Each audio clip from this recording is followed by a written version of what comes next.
Des fois, j'ai l'impression de pas être un bon porte-parole pour les personnes handicapées parce que je ne demande jamais d'aide. Et à la limite, quand les gens m'en offrent, je leur dis carrément non, c'est beau, tu sais, je suis capable de m'arranger.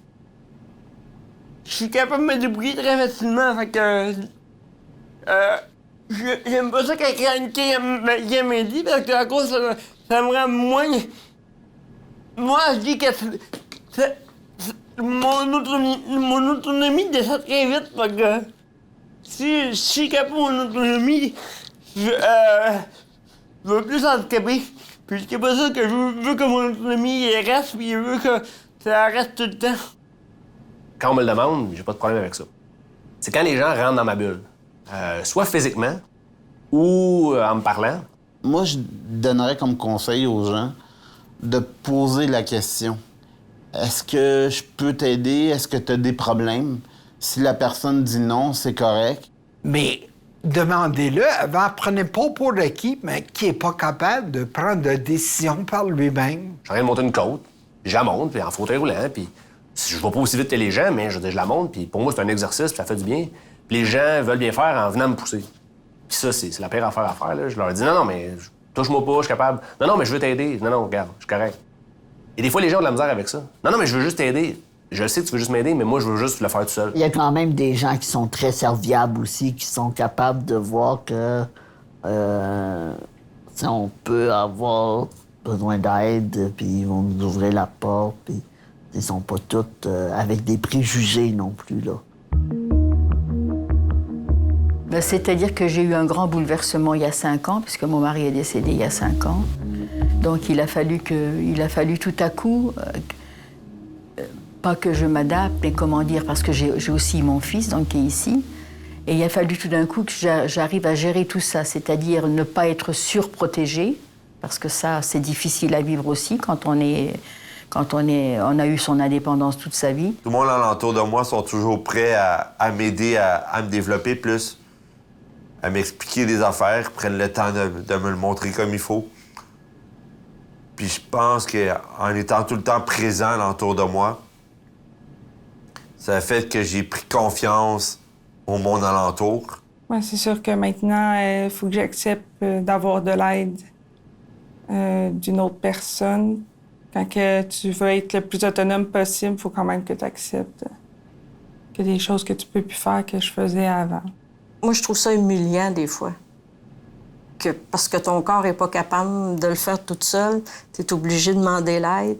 Des fois, c'est rough, ça, de demander hey, tu peux-tu faire ça à ma place parce que mon corps n'est pas capable de le faire.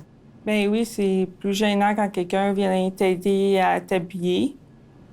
Mais tu t'habitues. Tu n'as pas le choix vraiment d'accepter, dans le fond, que tu as besoin d'aide. Puis au fil du temps, tu te fais aider, puis en même temps, ben tu fais une conversation normale pendant que la personne t'aide. Fait que ça te rend beaucoup plus à l'aise. Le programme d'adaptation du domicile, c'est le parcours du combattant, là. Tu travailles en mot-à-dit pour obtenir ça. Là, il y a du monde qui n'a pas l'énergie de faire ça, ou encore la persévérance. Ils ont été obligés d'adapter toute ma maison parce que j'avais ma propre une propre fermette. Puis, fait que la maison était 2 étages, mais ils ont adapté juste le premier étage. Fait qu'avant que je vende ma ferme, j'ai été pendant 9 ans sans être capable de monter au 2e étage. De 2008 à 2010, j'ai passé 2 ans à faire les demandes au programme d'adaptation du domicile. J'ai eu mon fauteuil roulant motorisé. Et là, la camionnette, elle faisait plus. La SAC ne voulait pas l'adapter parce qu'eux autres, ils calculent que t'es toujours plein, ton véhicule. T'as du monde dans tous les sièges. Puis là, ben, il y avait 150 livres de trop sur l'essieu avant avec mon véhicule, avec ma chaise. Fait qu'ils n'ont jamais voulu l'adapter. On gaspille beaucoup dans d'autres endroits. Et si on investirait correctement ces sommes-là, que ce soit au niveau de transport adapté, que ce soit au niveau de maintien à domicile, au lieu de mettre les gens de placer les gens en CLSC, ben ça reviendrait moins cher, probablement, à l'État de pouvoir les garder à domicile le plus longtemps possible. Moi, je voulais pas être placé dans un CHSLD, là, tu sais. J'avais 45, moins de 50 ans, là. Je voulais pas me retrouver avec des personnes en fin de vie. Moi, tu m'envoies dans un CHSLD, puis je vais mourir. C'est pas la place pour quelqu'un qui a 40 ans de se retrouver en CHSLD. Il t'enlève ta vie, ta propre vie qui te reste. Et t'as plus le droit à ton intimité.